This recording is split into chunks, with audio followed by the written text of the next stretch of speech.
Olá, sejam todas muito bem-vindas, sejam todos muito bem-vindos. Este é o Espiritismo Simples, o seu podcast sobre a doutrina espírita de forma simples, como ela deve ser.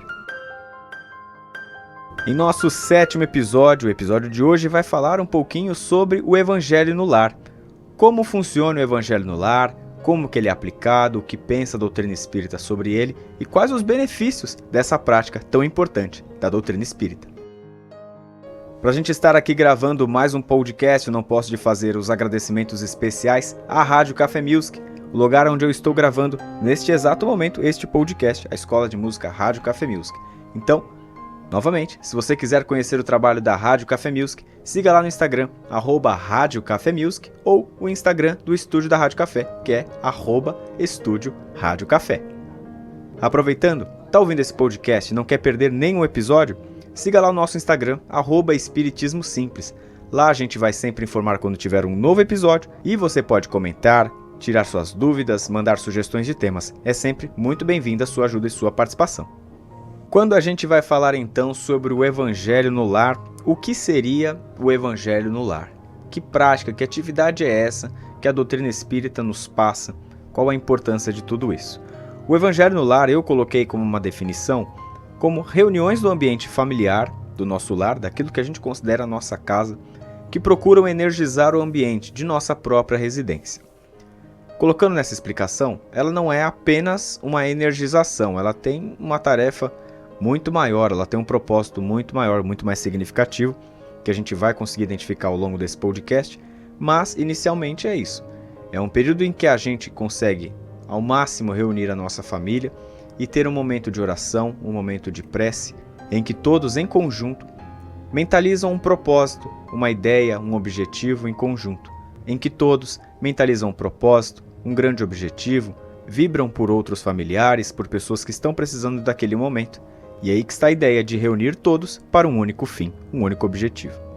Então o Evangelho no Lar seria um ritual da doutrina espírita? Não. Isso a gente já tem que, de fato, combater. A doutrina espírita ela não prega nenhum ritual. Então, o que seria um ritual? Ritual seria um conjunto de tarefas já padronizadas, já estipuladas, que se faz numa ordem já pré-determinada e assim mantém-se por uma tarefa muito comum das religiões e que o Espiritismo não utiliza, não segue essa linha. Então, apesar do Evangelho no Lar não ser um ritual, ele é uma reunião que é realizada, como eu disse logo no início do nosso episódio, que busca reunir toda a família ao máximo que for possível para que crie uma energização muito positiva sobre determinado assunto em que todos vibrem unicamente por aquilo.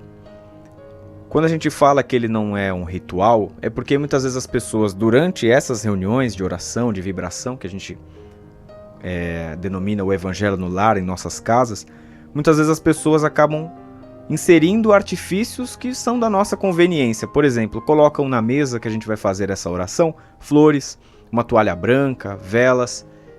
E isso a doutrina espírita diz que não é necessário, não é importante. Você quer colocar porque de alguma maneira aquilo ali, na sua opinião, te faz bem? Ok, mas e por que a doutrina não apoia esse tipo de uso de artifícios? Porque isso vai se tornando um amuleto.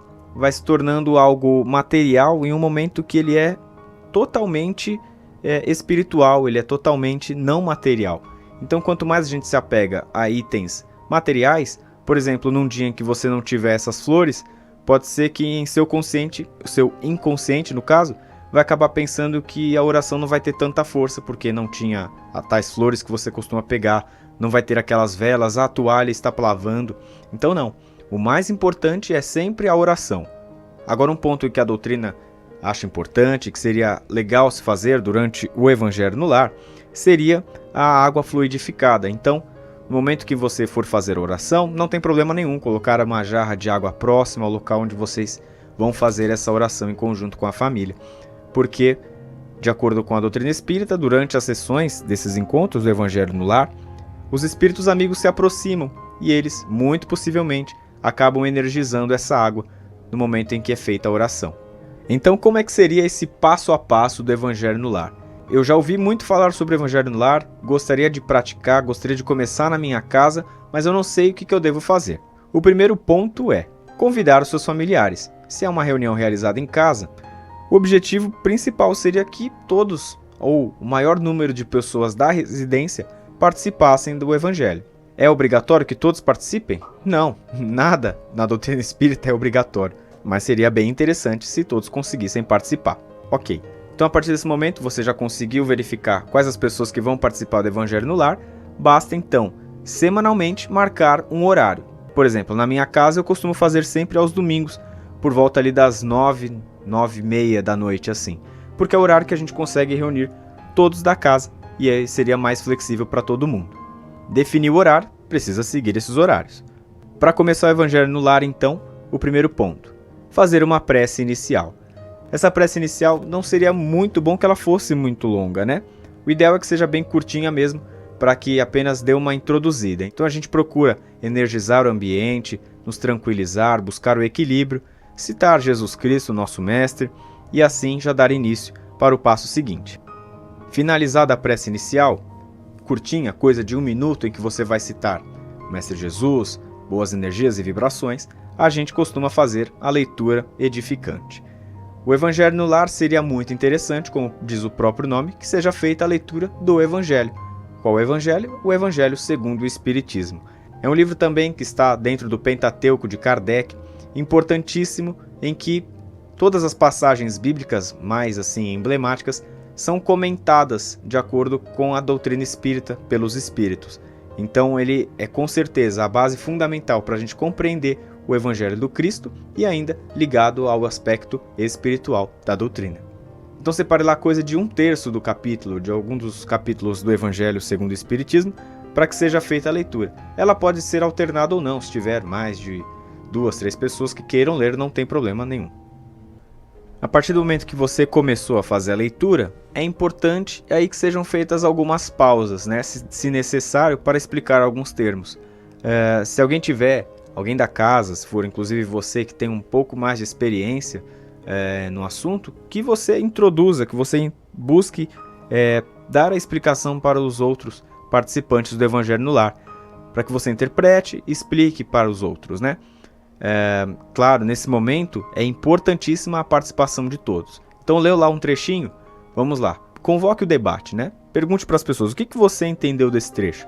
Aqui está a parte mais importante do Evangelho no Lar, esse debate, essa troca de ideias. É isso que torna ele edificante. Após a seleção desse trechinho do Evangelho segundo o Espiritismo em que vocês leram e já debateram, aí vem a parte seguinte, que são as vibrações. As vibrações, assim como a prece inicial, ela deve ser curta, né?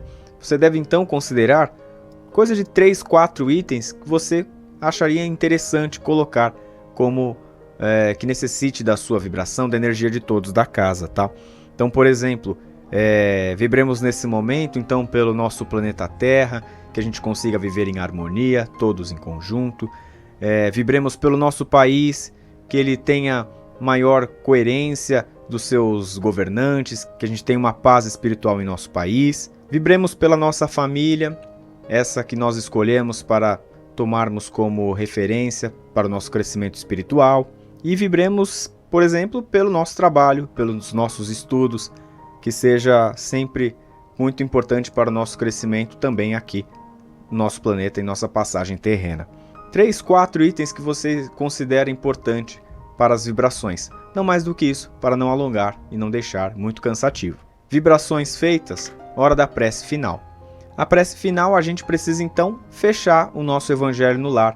Então também não muito longo, que a gente consiga, de uma forma mais harmônica, completar essa oração, completar o Evangelho no Lar. O que a gente pode colocar como exemplo, e não tem que seguir como regra, tá? É só uma base. Então o Mestre Jesus e os espíritos amigos aqui presentes, nós agradecemos por mais uma reunião, agradecemos pela nossa saúde, pela nossa paz e tranquilidade, que tenhamos uma semana abençoada, tal como foi essa que passamos. É isso, não tem segredos, é simples. Então, retomando, viu que não tem muita dificuldade. A gente vai fazer a prece inicial, curtinha, a leitura edificante, sempre importante a presença do Evangelho segundo o Espiritismo, o debate, que é a parte mais importante, em que todos, de preferência todos, compartilhem um pouco do que compreenderam, as vibrações, então 3, 4 intenções principais e a prece final para fechar. Tá, ok, mas por que fazer o Evangelho no Lar? Qual o tamanho dessa responsabilidade? Vocês prestaram atenção que no final da prece, na prece final, eu acabei citando: agradecemos aos espíritos amigos pelo sustento, por estarem aqui em mais um momento? É porque justamente esse é um dos grandes objetivos, uma das principais tarefas do Evangelho no Lar. Quando a gente faz o Evangelho em nosso lar, os espíritos amigos e até espíritos que estão procurando uma certa luz, eles encontram a nossa energia, a nossa vibração em nossa casa durante a oração. E eles se aproximam para buscar essa luz, para buscarem o conhecimento. Então é importante que a gente sempre faça com um bom tom de voz, que a gente coloque para fora verdadeiramente os nossos sentimentos, porque isso vai nos auxiliar e vai auxiliar os irmãos que vão se aproximar. Um ponto importantíssimo do Evangelho no Lar: é necessário que a gente mantenha essa rotina dos encontros, porque o plano espiritual ele sempre se prepara para a atividade. A partir do momento que a gente combina, vai ser todo domingo às 9 horas da noite, o plano espiritual se mobiliza, o nosso mentor espiritual vai se aproximar para que eles consigam auxiliar aqueles irmãos que vão, querendo ou não, se aproximar em busca dessa luz, em busca do conhecimento. Então, não fiquem mudando muito o horário. Vai marcar uma vez na segunda, na outra semana faz na quarta de tarde, na outra na sexta de manhã. Então, procurem manter um padrão. Fazer no domingo, fazer na segunda, fazer na terça, mas que seja um horário fixo. Ah, legal, acho que eu vou fazer, mas quais são os benefícios? Isso vai me ajudar no quê? E aí tá aquele lado meio egoísta da gente, né? A gente quer saber o que isso vai ser bom pra gente. O Evangelho no Lar, pessoal, ele traz diversos benefícios. Eu elenquei alguns aqui. Por exemplo, a gente vai estar em contato direto com a doutrina. Então, o aprendizado da doutrina, o aprendizado do Evangelho segundo o Espiritismo vai ser, com certeza, muito importante. O Evangelho no Lar ele também tem uma outra tarefa, um outro benefício melhor, que seria deixar o ambiente harmonizado. Isso aqui é demais. Segundo os espíritos, a doutrina, a leitura, né, da doutrina ali, e a realização do Evangelho no Lar, ela tem a capacidade de harmonizar a própria casa, a sua rua e, dependendo até da energia da sua casa e das outras casas na região, conseguem harmonizar até o próprio bairro. Então vocês conseguem ter a dimensão da importância do Evangelho no Lar? Um outro ponto, fortalece muito a união familiar. A partir do momento que você consegue orar em família, cara, faz o teste, você vai ver. E um outro ponto importantíssimo, as energias renovadas, né? Isso aí é o que eu vou colocar diretamente um testemunho meu, vou assim dizer. Toda vez que eu realizo o Evangelho no Lar, eu fico leve. E isso eu já percebi que não é uma questão só minha, já vi de outros amigos, alguns irmãos da doutrina espírita também, que também se sentem extremamente leves, com energia renovada e pronto para mais uma semana e em forma de gratidão à semana anterior. Meus familiares também comentaram muitas vezes isso e a gente sempre faz. Curiosidade, já que eu estava falando do meu Evangelho no Lar, como é que eu fazia em casa, e pode ser, é bem provável que seja o cenário de muita gente. Ah, mas na minha casa só eu sou espírita, o meu irmão ele é evangélico, o meu pai é católico, minha mãe é budista. Não tem problema. Nesse momento a gente procura apenas a harmonização, então a gente não vai envolver muito questões doutrinárias, a gente não quer forçar, e isso o Espiritismo jamais vai pregar, para forçar uma pessoa a mudar de religião. Essa não é a ideia. A ideia é que a gente harmonize, então que a gente tenha um momento de prece em conjunto. Isso é o mais importante. E aí, como eu estava falando, na minha casa, por exemplo, eu sou o único espírita, meu irmão está no momento assim transitório da Igreja Católica, meu irmão é mais novo, da Igreja Católica para o Espiritismo, e meus pais católicos, desde sempre, não devem mudar, e a gente consegue todos fazer uma oração em conjunto, em que o grande beneficiário são os nossos irmãos, nossos amigos espirituais e a nossa própria energização. Qual o melhor dia e horário para se fazer o Evangelho no Lar? É aquele sempre em que estivermos todos reunidos, ou com o maior número de pessoas reunidos, ou pelo menos aquelas que já se prontificaram a participar do Evangelho no Lar. Esse vai ser sempre o melhor horário. Novamente, não é obrigatório que todos façam, claro, porque nada é obrigatório. Só eu sou espírita, convidei todos da minha casa, ninguém quis fazer. Vou ter que fazer sozinho. Posso? Com certeza. Aí a concentração é com você mesmo.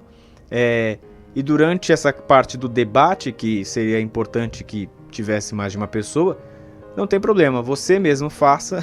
A família vai te achar um pouco estranho, meio doido, mas que você coloque ali a sua opinião sobre o tema, como se você estivesse palestrando. Porque, como disse, os amigos espirituais vão acabar se aproximando e esse aprendizado vai servir para você e para eles. Esse então foi mais um episódio, o episódio número 7. Ele tem essa carga um pouquinho mais teórica porque ele visa explicar mesmo um pouco mais sobre como o que é, na verdade, o Evangelho no Lar e como ele funcionaria. Mais um agradecimento então à Rádio Café Music. Siga lá, @Rádio Café Music e @Estúdio Rádio Café.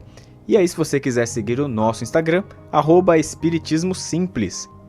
Espero que vocês tenham conseguido pegar um pouquinho aí de como realizar o Evangelho no Lar. Se vocês já realizam, persistam, não desistam, porque muitos momentos que a gente vai realizar o Evangelho no Lar, bem naquela hora vai acontecer algum problema para que a gente não realize. A gente tem que lutar contra isso. Vamos persistir, é importantíssimo. Gostaria aqui também de deixar um canal aberto para que, caso você faça o Evangelho no Lar de uma forma diferente, comente, mande lá uma mensagem pra gente em @Espiritismo Simples, conte como é que funciona na sua casa, o que você acaba realizando, vai ser legal ouvir da sua parte como é que funciona aí.